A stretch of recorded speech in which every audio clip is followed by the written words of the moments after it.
Laser power transmission. இதை focused beam transmission method அப்படின்னு சொல்றாங்க. இது எப்படி வேலை செய்யுது அப்படின்னா, நம்ம கிட்ட இருக்கிற எலக்ட்ரிக் சப்ளையை லேசர் லைட்டாக மாத்துறாங்க.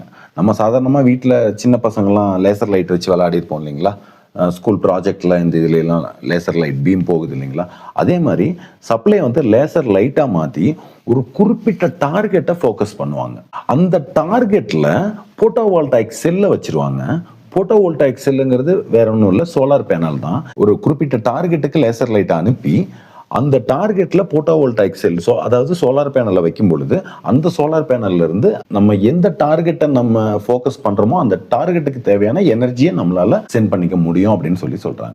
இதை சில 100 மீட்டர் தூரங்கள் வரைக்கும் அனுப்பி இதை எக்ஸ்பெரிமெண்டா செஞ்சு சக்சஸ் பண்ணியும் காமிச்சிருக்காங்க.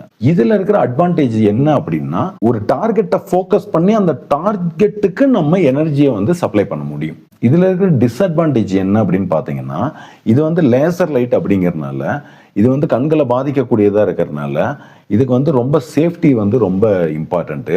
அது மட்டும் இல்லாமல் இந்த லேசர் பீம் போகிற இடத்துல ஏதாவது தடை ஏற்பட்டாலோ, ஒரு பறவையோ வாகனமோ வேற ஏதோ பொருள் தடை ஏற்பட்டாலோ அந்த இடத்துல எலக்ட்ரிசிட்டி நமக்கு போய் சேராது. இன்னொன்று, வெதர் கண்டிஷனில் கூட இந்த லேசர் பீமோட லைட் வெளிச்சம் அங்கே போய் சேரும்போது ரொம்ப கம்மியாக போகும். அப்போ அதோட எஃபிஷியன்சி ரொம்ப பாதிக்கும். அதனால இந்த லேசர் பவர் டிரான்ஸ்மிஷனை ரொம்ப சேஃப்டியாக கையாள வேண்டியது இருக்கு.